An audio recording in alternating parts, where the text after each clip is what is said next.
Cole woke up before sunrise, as he did every day. The sky was still dark, and only a thin silver line showed where the sun would later rise. The cold morning air touched his face when he stepped outside his small wooden house. He took a deep breath, enjoying the quiet. The ranch was always peaceful at this hour. The cattle were still resting, the horses were calm, and even the wind moved slowly across the open fields. For Cole, this time of day was special. It allowed him to think clearly, plan his work, and appreciate the life he had built through years of effort. He walked toward the barn, carrying his lantern. His old dog, Rusty, followed behind him. Rusty was a loyal dog, slow now because of age, but still sharp enough to notice danger long before Cole did. Cole rubbed Rusty's head and smiled. They made a good team and had been through many hard years together. As Cole reached the barn door, he paused. The air felt strange. It was too quiet, more quiet than usual. He looked around, checking the cattle pen and the fence line. Everything looked normal. Still, something inside him felt unsettled. He told himself not to worry. Ranch life often came with small surprises. He saddled his horse, Dusty, planning to ride along the eastern fence. But before he could mount, he heard something faint, so faint he thought it might be the wind. A soft sound, almost like a cry. He turned slowly, listening again. Rusty lifted his ears, alert. Cole frowned. This was no wind. It sounded like someone trying to call for help, but unable to speak normally. He followed the sound, moving through the tall grass with cautious steps. The faint crying continued, starting and stopping, each time growing a little clearer. Cole's heartbeat quickened as he walked toward the far end of his ranch, near the old, half-broken barn he didn't use anymore. The barn stood alone near the edge of the woods, a place he rarely visited. As he moved closer, the sound became more real, soft, weak, and filled with fear. Cole felt uneasy. Something was wrong, terribly wrong. He reached the broken barn door and pushed it gently. The door creaked loudly, echoing in the quiet morning. Rusty stood beside him, growling softly. Cole lifted his lantern higher to see inside. The dim light revealed dust floating in the air and old tools lying scattered on the ground. At first, everything looked normal. But then he saw shapes hanging from the wooden beams above. His heart nearly stopped. 4 young girls were hanging upside down, tied with thick ropes around their ankles. Their clothes were dusty, their faces pale, and their arms were bound. They were scared, shaking, and trying to speak through cloth tied over their mouths. One girl's eyes widened when she saw Cole. Another tried to lift her hand, but she was too weak. Cole rushed forward. He placed the lantern on a box and climbed onto an old table to reach the nearest girl. His hands were steady, though inside he felt panic. He spoke softly to them, promising he would get them down safely. He pulled out his pocket knife and carefully cut the rope holding the first girl. She fell gently into his arms, trembling, unable to stand. He lowered her to the ground and comforted her until she could breathe calmly. Then he moved to the second girl, cutting her rope quickly. She clung to him as soon as her feet touched the floor. Tears ran down her cheeks, but she didn't make a sound. The third and fourth girls were just as frightened, shaking uncontrollably as he helped them down. Rusty sniffed around them, sensing their fear but trying to comfort them in his own way. Cole removed the cloth from their mouths carefully, making sure not to scare them further. The girls tried to speak, but their voices were weak, broken, almost whispers. They looked at him with wide, terrified eyes, as if they were unsure whether he was real or just another nightmare. Cole knelt beside them, giving them water from his canteen. He wrapped his coat around the smallest girl, who seemed the weakest of all. One of the girls, maybe the oldest, managed to say a few words. She told Cole in a shaky voice that they didn't know where they were, who brought them here, or how long they had been in the barn. They remembered only being taken during the night, one by one. From different places. Cole listened carefully, trying not to show the fear rising in his chest. This was no simple accident. Someone had done this with purpose. Cole picked up the smallest girl in his arms, while the other three held onto his sleeves. They trusted him instantly, simply because he was gentle and the first safe person they had seen in a painful, confusing situation. He guided them outside into the fresh morning air. The sun had begun to rise, spreading soft light across the land. They walked slowly toward his wagon. Cole helped each girl climb in, covering them with blankets. Rusty stayed close, watching every direction as if guarding them. The girls sat silently, huddled together, shivering from cold and fear. Cole didn't ask them more questions yet. He knew they needed safety first. He climbed onto the wagon seat and urged the horses forward, heading toward town as fast as they could go without causing the girls discomfort. As they traveled, the girls held each other tightly. One girl whispered that she thought they were going to die. Cole calmed her with soft words, telling her she was safe now, promising no one would hurt them again. His voice was steady, warm, and filled with kindness. The girls watched him with hope slowly returning to their eyes.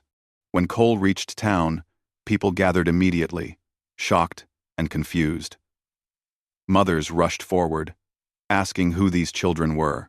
The sheriff appeared moments later, alarmed by the situation.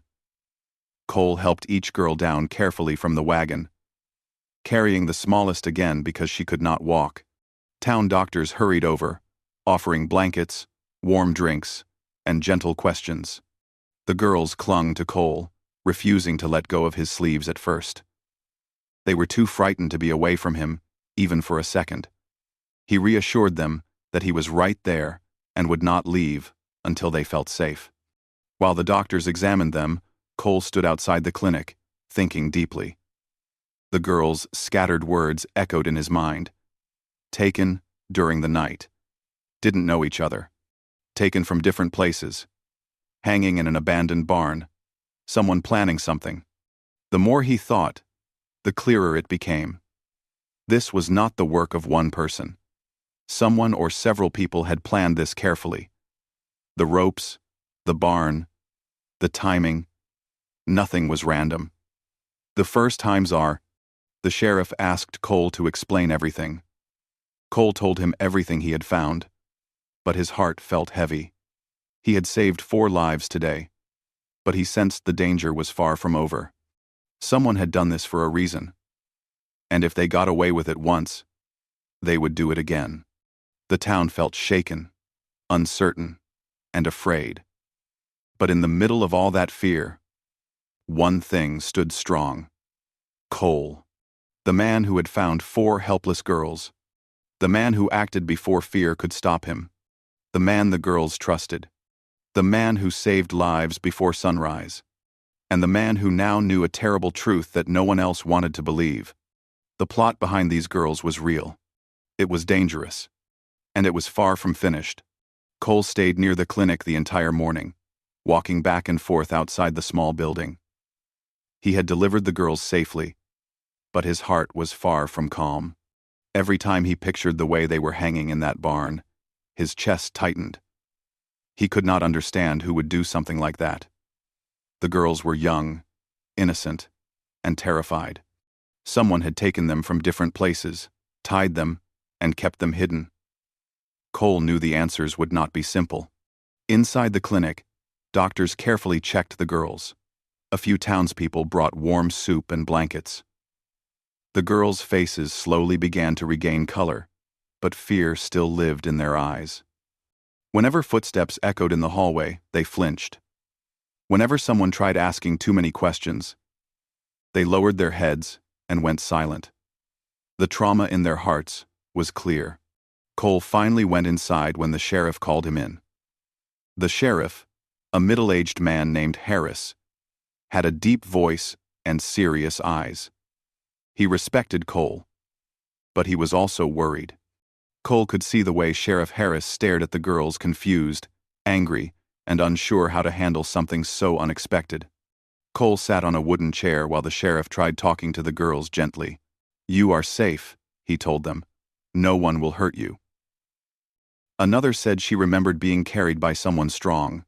A third girl said she heard at least two men talking. They all tried to explain, but their words came out broken, mixed with fear. Sheriff Harris wrote down everything. But the information wasn't enough to form a complete story. Seeing the girls struggle, Cole walked closer and spoke in a softer tone than the sheriff. The girls' shoulders relaxed slightly.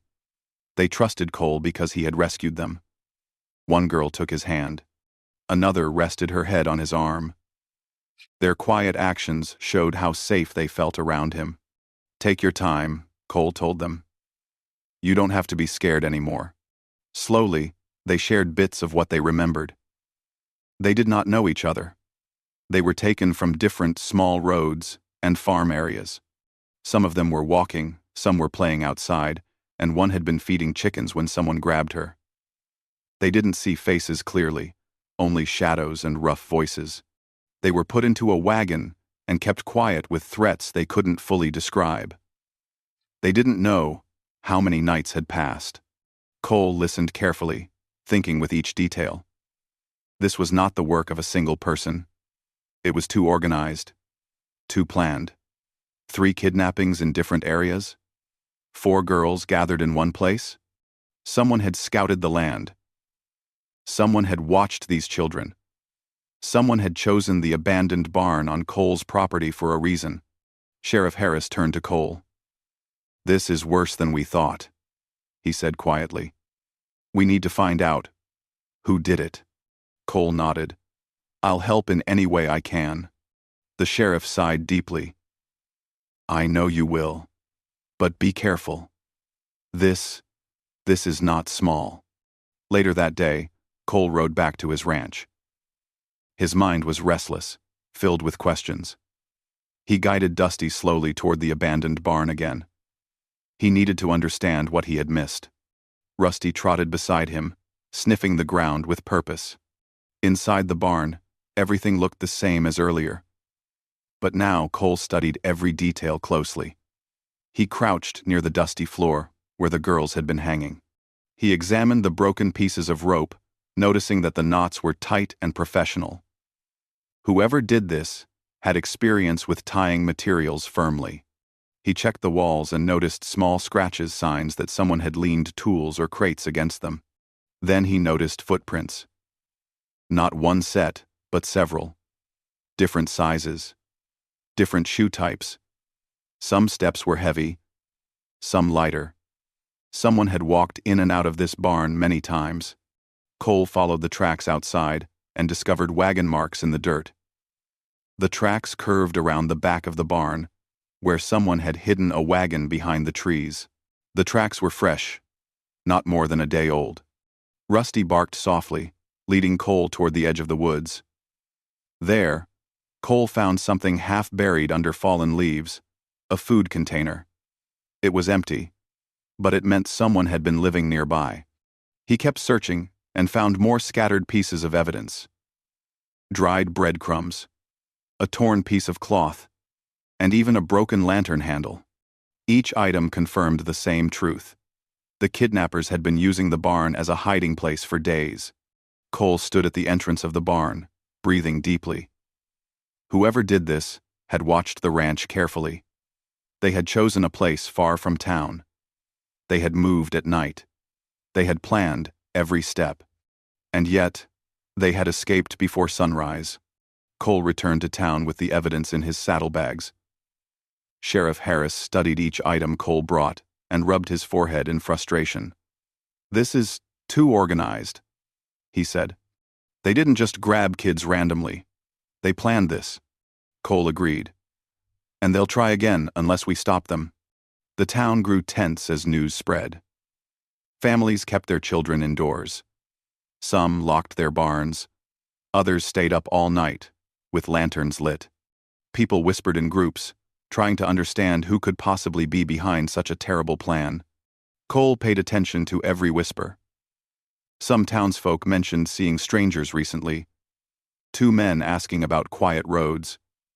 another one asking about families who lived far from town. A woman said she saw lights moving near an old empty house late at night. A merchant mentioned a group of men who traveled quickly, staying only for a day before moving on. Cole collected every story and connected them like puzzle pieces. A pattern started forming in his mind. The girls were taken from quiet places. A wagon was used. Multiple men were involved. Strangers had been moving around recently. The kidnappers had used more than one hiding spot. None of this was random. One evening, when the sun was setting and the sky burned orange, the families of the 4 girls came to see Cole at the sheriff's office. They were grateful, emotional, and still frightened. Mothers hugged him tightly. Fathers shook his hand firmly, their voices trembling as they thanked him. Even though the girls were alive, the fear of what almost happened was still heavy in their hearts. One mother, her eyes filled with tears, told Cole, "Please don't stop. Find out who did this. Don't let them do this to anyone else." Another parent whispered, "We trust you. We know you won't give up." Cole placed a comforting hand on each parent's shoulder. "I promise," he said softly. "I'll do everything I can." That night, Cole couldn't sleep. He sat on his porch, looking out at the dark fields. Rusty lay at his feet. The land was quiet again, but the peace felt different now, more fragile. Cole knew danger was still out there. He knew the people who planned the kidnappings had not given up just because 4 girls escaped. Cole was not a lawman. He was not trained for investigations. But he was a man of the land. He knew how to track footprints, how to read signs in the dirt, how to understand human behavior. And, most importantly, he had a strong heart that refused to stand still when innocent lives were at risk. As the moon rose higher, Cole made a silent decision. He would not wait for the sheriff to handle everything alone. He would not let the kidnappers strike again. He would search beyond his land, beyond the town, using every clue he gathered. Whatever terrible plan lay behind those 4 girls, Cole was going to uncover it. And he would not stop until the truth was fully revealed. Cole woke up before dawn again, but this time the morning did not feel peaceful. The quiet air felt heavier, as if something unseen was watching the land. The rescue of the 4 girls had changed everything. Cole could no longer look at the fields with the same calm he once had. Somewhere out there, dangerous people were moving, planning, and waiting for their next chance. The thought pushed Cole to prepare for a long day of searching. He saddled Dusty and checked his gear, water, rope, lantern, pocket knife, and a small rifle for protection. Though he hoped he wouldn't need it. Rusty, old but loyal, stood ready beside him. Together, they headed into town first. Cole wanted to gather a few more clues before leaving on a long ride. The sheriff was already awake, standing outside his office with worry lines deep on his face. Sheriff Harris greeted Cole with a tired sigh. "You look like you aren't planning to rest today," he said. Cole nodded. "Too much danger out there. I can't just sit and wait." The sheriff didn't argue. He, too, knew that waiting would solve nothing. "If you find anything, come to me right away," he said. "We don't know how big this is." Cole agreed. Then he went from shop to shop, speaking with townsfolk who might have information. He asked gently, so he wouldn't cause more fear. Slowly, he gathered more pieces of the puzzle. A traveling merchant remembered seeing 3 strange men 2 towns away. They asked about quiet farms, mostly ones without many adults around. A stagecoach driver said he overheard 2 men asking if there were any abandoned places to stay for a few nights. A young boy had seen a wagon with a dark cover heading toward the hills at night, its wheels moving slowly to avoid noise. None of these clues alone gave a full answer, but together they painted a picture. Whoever had taken the girls was still nearby and planning something even larger. Cole thanked everyone for their help and mounted Dusty again. He decided to ride toward the hills, an area rarely visited, full of old cabins and empty land where strangers could hide easily. The path into the hills was narrow and uneven. Cole guided Dusty carefully, scanning the ground for tracks or signs of movement. Rusty sniffed every bush and rock, alert to new scents. The deeper they went, the quieter the hills became. No birds sang. No animals ran through the brush. It felt like the land was holding its breath. After several hours, Cole stopped near a large oak tree. Rusty barked softly, tail stiff. Cole dismounted and crouched near the dirt. There were tracks, fresh ones. A wagon had passed here, not long ago. He followed the tracks until he reached a small clearing with an old, abandoned cabin. Smoke rose from behind it, thin and slow, like someone was trying not to be noticed. Cole's heartbeat quickened. Slowly, he crept closer, using trees as cover. He saw 3 men near the cabin, unloading bags and wooden crates. They were speaking in low voices, moving with purpose. Cole recognized some of the tools they carried: thick ropes, metal hooks, and bundles of cloth, the same kinds of things he found in the barn where the girls had been held. This was it. He had found the men responsible. He watched carefully, noticing every detail. One man was tall, with a heavy build. Another was thin and moved quickly. The third seemed to be the leader, giving orders quietly but firmly. Cole memorized their faces. He knew confronting them alone would be dangerous, so he backed away silently, making sure they did not see him.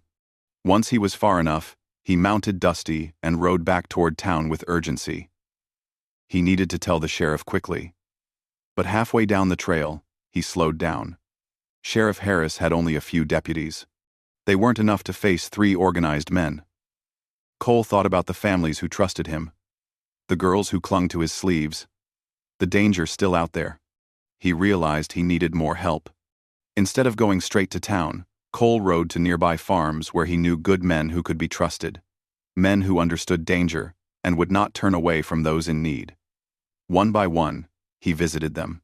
He spoke with Ben, a strong farmer who owed Cole for helping him rebuild his fence last winter. Ben agreed without hesitation. He spoke with Eli, a quiet man but brave, who had once fought off wolves attacking his cattle. Eli nodded firmly and fetched his gear. He spoke with Marcus, an older rancher who had known Cole since he was a boy. Marcus placed a hand on Cole's shoulder and said, "You won't face this alone." By noon, Cole had gathered 6 men he trusted with his life.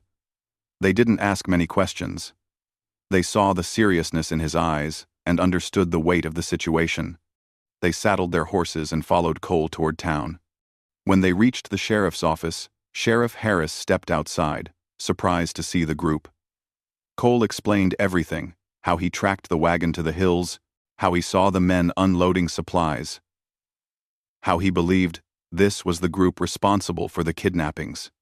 The sheriff listened carefully and then nodded. "We'll need a plan," he said. "We can't rush in blindly." The men gathered around a table as Sheriff sketched a rough map. They discussed the hills, the hidden cabin, the best angles to approach, and how to block escape routes. Sheriff Harris insisted they move at dawn. "That's when we have the advantage," he said. "Low light, quiet land, and no shadows for them to hide in." Cole agreed. Dawn felt right. It felt like the moment when light would finally expose the darkness they were facing. That evening, the men camped on the outskirts of town to prepare for the next day. The fire crackled softly as they sharpened tools, checked lanterns, and packed necessary supplies. Rusty lay by Cole's side, sensing the tension. Dusty remained calm, eating quietly as the men spoke in low tones about what lay ahead. Cole sat slightly apart from the others, staring at the stars. He thought about the 4 girls, how they trembled in fear, how they clung to him, how fragile their lives had been in that barn. He thought about the parents who had thanked him, their eyes full of both gratitude and worry. He knew tomorrow's mission wasn't just about stopping the kidnappers. It was about protecting every child in their town and every child beyond it. Cole remembered the words of one mother, "Please don't stop." Those words echoing in his heart fueled his determination. Before dawn, the men woke quietly. The air was cold, and a thin layer of mist covered the fields. They mounted their horses, forming a silent line behind Cole. Sheriff Harris rode in front beside him, his jaw set with determination. The ride to the hills felt longer than before. As they neared the clearing where Cole had seen the cabin, they spread out into positions. The sheriff signaled for silence. The cabin came into view through the trees. Cole's heart pounded. Smoke still rose from behind the cabin, meaning the men were still inside.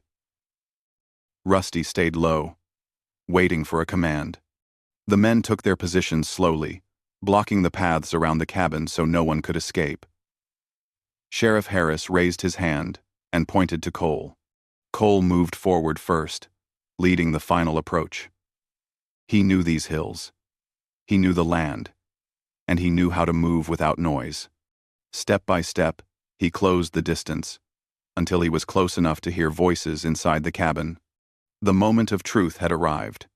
Cole gave a silent signal. The men tightened their grips. The sheriff nodded. The sunrise was moments away.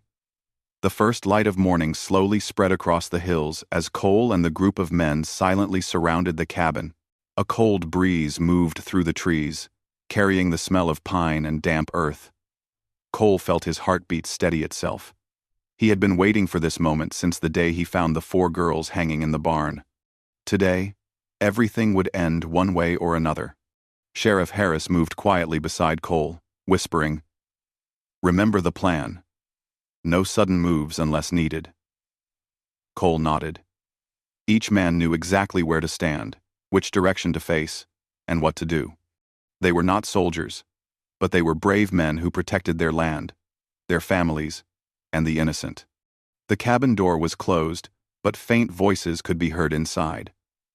Cole recognized one of them, the man who had been giving orders when he first watched them from behind the trees. The leader. He spoke calmly, as if planning something. Cole listened carefully, catching pieces of conversation through the wooden walls. The men inside were preparing to leave soon. If they escaped, everything would become harder. They could disappear into the hills. Or worse, attack another town. Cole took a deep breath. This was the moment to act. Sheriff Harris raised his hand, signaling everyone to be ready. Then, with a loud and firm voice, he called out, "This is Sheriff Harris. Come out with your hands up." Inside, the voices stopped instantly. A long silence followed. Then the door cracked open, and one of the men stepped out, confused and startled. He looked around and saw armed men everywhere behind trees, beside rocks, blocking every path. He tried to run back inside, but Cole and 2 others rushed forward, stopping him. The man struggled weakly, and then froze, realizing he was trapped. Another man tried to escape through the back, but Ben and Marcus were waiting. Ben pointed his rifle forward, not to hurt him, but to warn him. The man dropped his bag and raised his hands, understanding he had no chance. But the leader inside did not surrender easily. Cole moved toward the door with Sheriff Harris. They stepped inside slowly, watching every corner of the small cabin. The air was thick with the smell of smoke and old wood. Maps hung on the walls, and crates filled with supplies lay open. There were papers, ropes, and notebooks scattered everywhere. A single lantern lit the center of the room, casting shadows across a table stacked with documents. In the corner stood the leader, the man with the sharp eyes and confident posture Cole remembered from the hills. He did not look frightened. Instead, he stared at Cole with a cold, steady expression, as if calculating his next move. His hands rested near the table, but he did not reach for anything. Sheriff Harris spoke firmly. "It's over. You have no way out." The man slowly raised his hands, but his eyes never left Cole. There was something in his gaze, anger, frustration, and a strange sense of disappointment. As Sheriff Harris stepped forward to handcuff him, the man spoke in a low voice. "You don't know what you've stopped." "In," Cole replied calmly. I know enough. Reported. The man laughed bitterly. No. You know nothing. Sheriff Harris didn't waste another second. He secured the leader and led him outside, where the other men had already tied the captive's hands and placed them near the horses. The morning sun was now higher, revealing the entire scene clearly. Cole walked back inside the cabin to inspect the documents. Rusty followed him, sniffing carefully around the table. Cole lifted the top sheets and began reading. His face hardened as he understood what the papers described. Sheriff Harris joined him a moment later, picking up a map marked with red circles around several small towns. The documents revealed everything: plans, routes, names of places, and even lists. These men had been part of a much larger group from far away. Their goal was to move children from rural areas where protection was weaker. The 4 girls found in the barn were only the beginning. Many more children were at risk if the plan continued. Cole felt a chill go through him.